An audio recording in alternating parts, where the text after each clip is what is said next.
My name is Jessie Ace. I'm part of a group of ENabled Warriors that you've probably never heard of. We're fighting back against our invisible illness and taking the dis out of disability. We don't give sympathy to our symptoms. They enable us to be the warrior that we are. If you ask doctors and nurses, they'd say what we're doing is impossible. But pushing the limits of our conditions is something that we have to break through every single day. If we push the limits, we are mentally strong. We can do anything. The question is, how far can we push those limits? This podcast will give you the answers. I'm Jessie Ace, and this is the Disabled to Enabled podcast.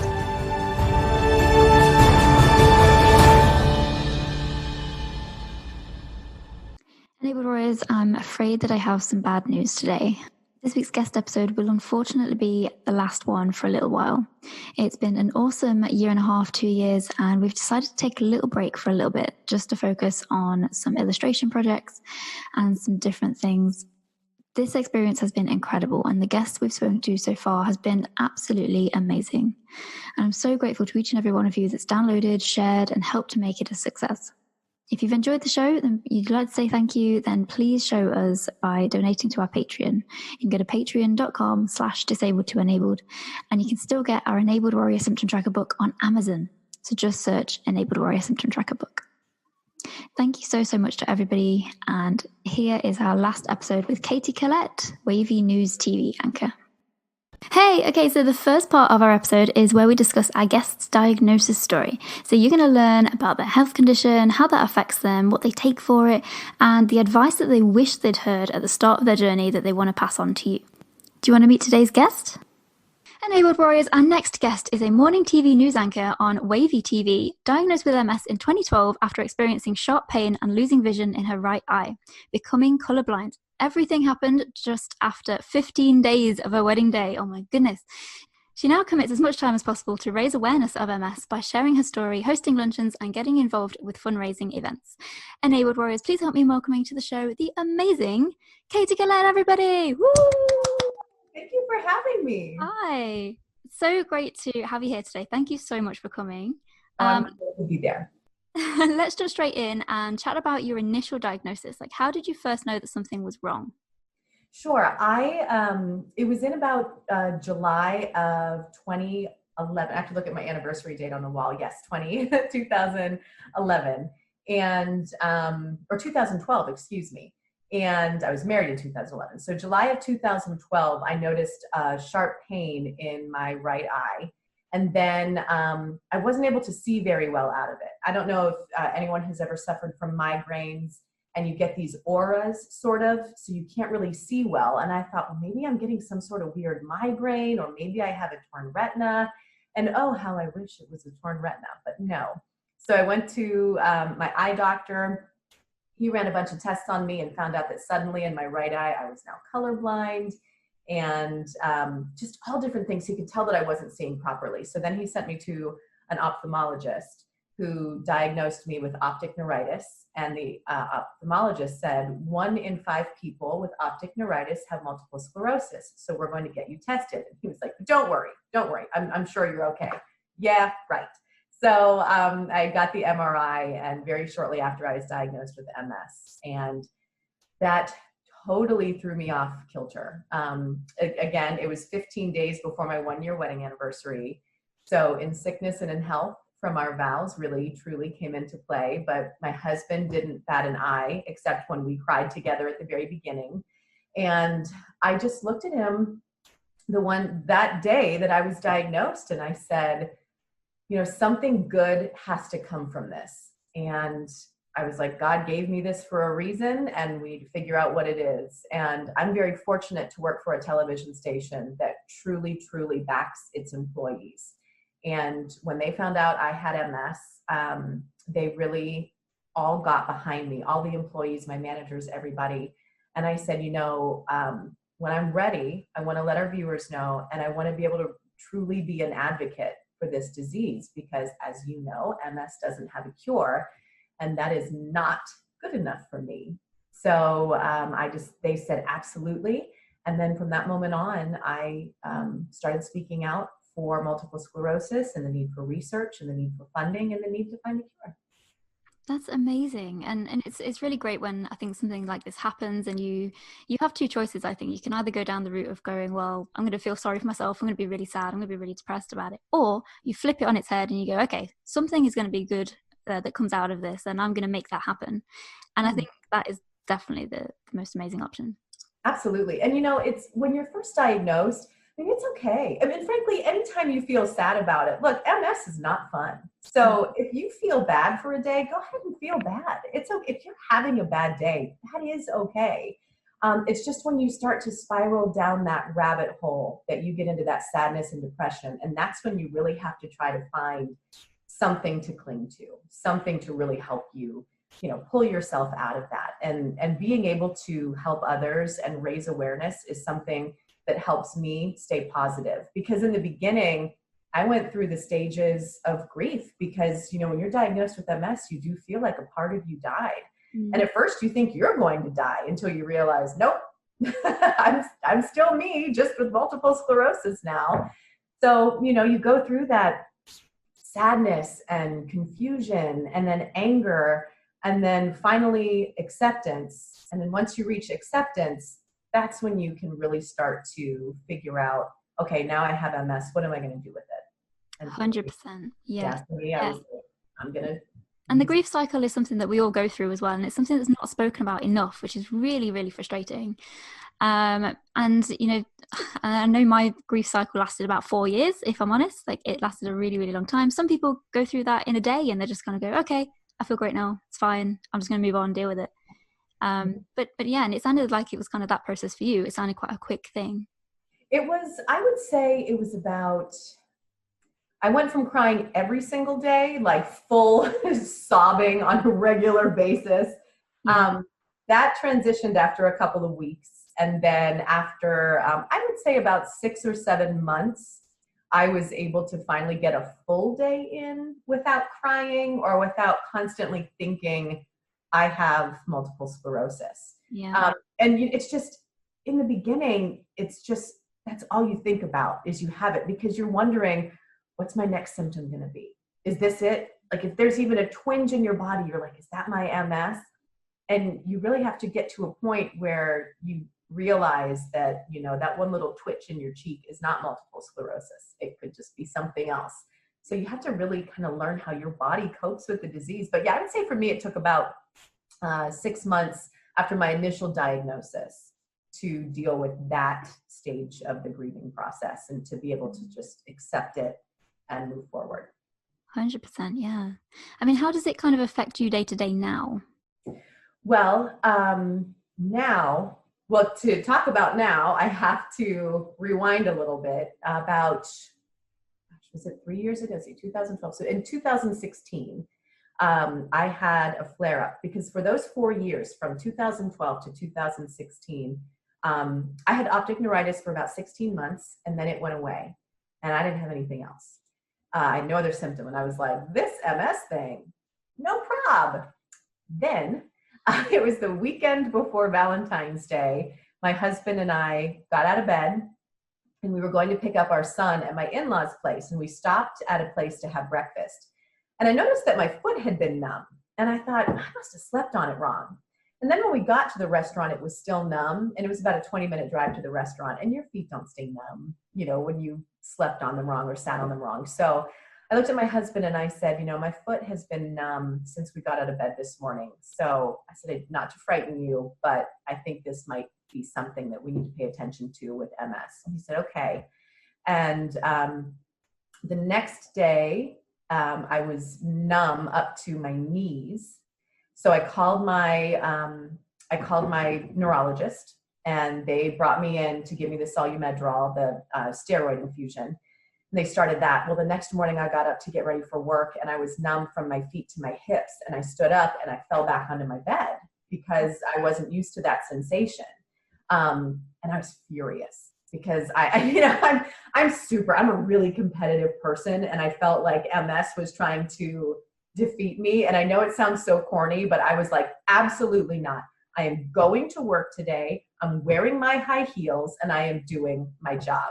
So I showered, I cried in the shower, and because I was trying to figure out how on earth I was standing up, but I was, even though I was numb, and my legs hurt, like my bones and my legs felt like they were splintering. So I showered, I got ready for work, I did my hair, and I got on the set. And our set has a step up to get to monitors that we have to stand in front of. And I thought, and it's not for the whole morning. I anchor for 4.5 hours in the morning and then an hour at noon. I was like, how am I going to step up and how am I going to stand in front of these monitors? So I had to tell my producers and my co-anchor, look, I'm having a flare up.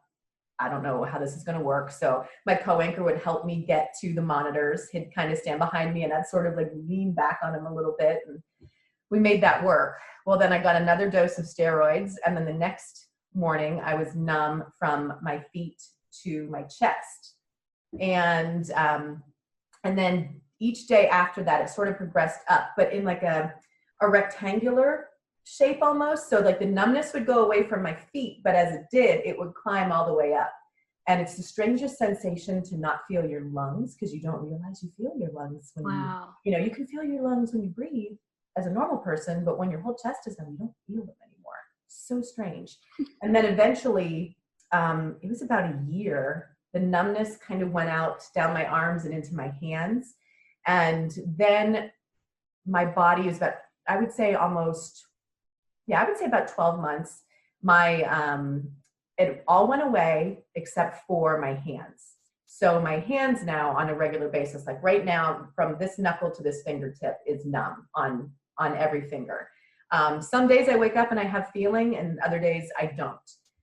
So the challenge for me with what that flare up has left me with is I am a news anchor and I also still write stories and interview people. And then I have to type that sound up and log that sound. So here's me trying to type on the keyboard and my hands feel like clubs some days, your fingers can't go over the keys as fast. And I'm a fast typer. So that is so frustrating for me because sometimes I feel like a story that would normally take me, a day or two to write might take me a little bit longer because of the numbness of my fingers.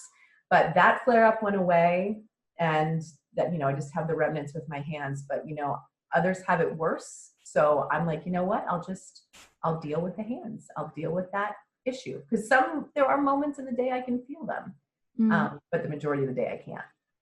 That must be so frustrating, especially when you are kind of reliant on typing, like you say, using your hands and that sort of thing. Yeah. There is something that may help. I don't know if you've heard of this, but there's something called otter.io. And you basically speak into it and it'll type it out for you. Oh. That might be helpful. Well, that's a game changer, my friend. I love that. I'll send you the link to that. That's fine. It's free as well. It's pretty good to use. But yeah, I know that when I've typed articles and things sometimes and I'm like, well, this feels a little bit like a struggle today. I'm like, okay, I'm going to find a different way and I'm going to say it. Let's just take a short break to thank our sponsors. Enabled Warriors, do you want to win a copy of the Enabled Warrior Symptom Tracker book for free? The Symptom Tracker book will allow you to track your symptoms, instantly spot triggers, and get the best care possible from your doctors. Dr. Gretchen Hawley from the MSing Link said it was brilliant for those with chronic illnesses to give their doctors more accurate information. Recording these nuggets of information can be a game changer in receiving the best care for you and your symptoms. Inside the book, you'll find everything that you need to live your best life with chronic illness. Have you ever sat in an appointment and couldn't recall when your symptoms started, how long they lasted, the date of your first relapse, how long you've been on medication? Oh, me too. It's so annoying. That's why I made these pages in the book to help with this. Do you want to find out what foods are triggering your symptoms? Great. That's in the book too. Do you wish that you could wake up feeling positive and energetic every single day? The daily sheets in this book will help you do just that. Enter the giveaway by going to www.mybookgiveaway.com and enter your details through the message on Facebook Messenger that will pop up. If you are impatient and you want one now, then go get your Enabled Warrior Tracker book from www.enabledwarriors.org/book. Both of the links are in the show notes, so go and click them there. And get in control of your chronic illness today and start living the life you deserve. Stay enabled, warriors. Now let's get back to our guest. It's Yeah. amazing nowadays, though, the things that are out there that can help us to make challenges for us a little bit easier. So thank you for that. That's good to know. You're welcome. You're welcome. Is there anything that you wish that someone had told you when you were newly diagnosed that you know now? I have to say that my neurologist, who is an MS specialist, he was so thorough with me, and he could tell that I thought I wasn't going to be able to have a baby. And he thought that, look, cashing in the chips, we're done. Like, we can't have any fun or go anywhere. And he was so emphatic on the fact that you can have a baby, you can live a normal life, you can travel, you can go places, and you can do things. So he made it crystal clear of what my life could be, while also letting me know there might be challenges along the way, but you can work through them. So I was really fortunate to have that. So I can't say that there was something I wish someone had told me, but what I learned from what my neurologist did is I let people know the same thing that he told me, because not everybody is told that in the beginning. And I let them know, there are going to be challenges along the way, but there are people who will help you and who want to help you, but you can have a family and you can have a normal life, even if you have to make adjustments to make it your normal. But you have to live. Like, don't forget that even though you feel like a piece of you died because of the MS, that you do have to live. And MS really opens you up, I believe, to a new world of people. You and I never would have met, and here we are, and there are so many people with this disease that are so inspirational to me. And when I see what they're going through each day, I think, my gosh, they are getting up, they are doing their thing, they are going to work if they can, and if not, they're still trying to find ways to work in their garden, to plant flowers, to be outside and to go for walks or to wheel along the sidewalk or the road. So I just think it is so important for people to realize you can live, and don't forget to do it. One of the best things I think that happened to me near the beginning, and I was still in that really grief-stricken stage, I went in for a follow-up appointment, and there was a man walking down the hallway, and he had a cane, and he had an MS Society shirt on. And it was for Walk MS. And I said, "Oh, do you volunteer at the events?" And he said, "No, I got this shirt when I walked last year." And he said, "Honestly, I'm so busy traveling the world right now that I just don't even go to a lot of the stuff because I'm that busy." And I was like, what? And this is a man who was walking with a cane and kind of struggling a little to walk. And when I saw that, I was like, that's incredible. He is clearly having trouble, but he had just gone to Italy. He had just gotten back from Italy when I talked to him. So that was something that I needed to see, because it was clearly advanced in him, but he was still traveling the world and doing some really cool things. So I thought that was a really necessary thing for me to see at that time. 100%, yes. And that's exactly why I set up this podcast as well, to give people these kind of inspirational stories and let you know that actually things are still possible after your diagnosis. Sure. Yeah. So many of us kind of get a little bit like stuck into this cycle of going, I can't do that, I can't do this, I can't do that, and quite often that's not helped by doctors, especially mine. Like it said, my doctor told me to go home and Google it and find out what it was for myself. So yeah, exactly, it's just like, what? This is why that cycle took so long to actually come to terms with that and accept that. So oh my gosh, never. And my neurologist even said to me, do not go home and Google this. He specifically said that. Do not go home and Google this. He was like, don't go on the internet. So of course I went home and I got on the internet. And I was like, oh my gosh, I'm going to be in a wheelchair tomorrow. This is going to be horrible. I'm going to be in constant pain all day, every day. And I thought the absolute worst. And then I realized he was right. Stay off of the internet unless you're going to like the Multiple Sclerosis Society page. Yeah. For me, that page is facts. They put it out there for you, but they're not like, you are going to die tomorrow, because that's not true. That is not true. But what, you know what it is on the internet. Don't read the comments, because that's where the trolls come out. So there is so much negativity, and people have a keyboard and they can type up all the negative. And that seems to be what you see the most, instead of the positive stories that are out there of people who are doing well. I mean, is it all sugar and roses every day? Heck no. But there are good moments. There are good moments, and you can find them in having MS. 100% yes. And thank you so much for sharing that advice with us, Katie. And people listening, if you are looking for positive resources, please go check out the National MS Society site, MS Society, MS Trust. Like, there's so many of them out there. Please go and check those out.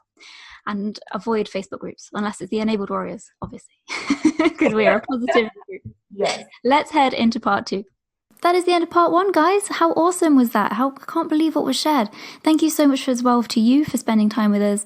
And remember to go and check out the show notes for your freebies, including free access to your new favorite Spotify playlist full of empowering songs for enabled warriors.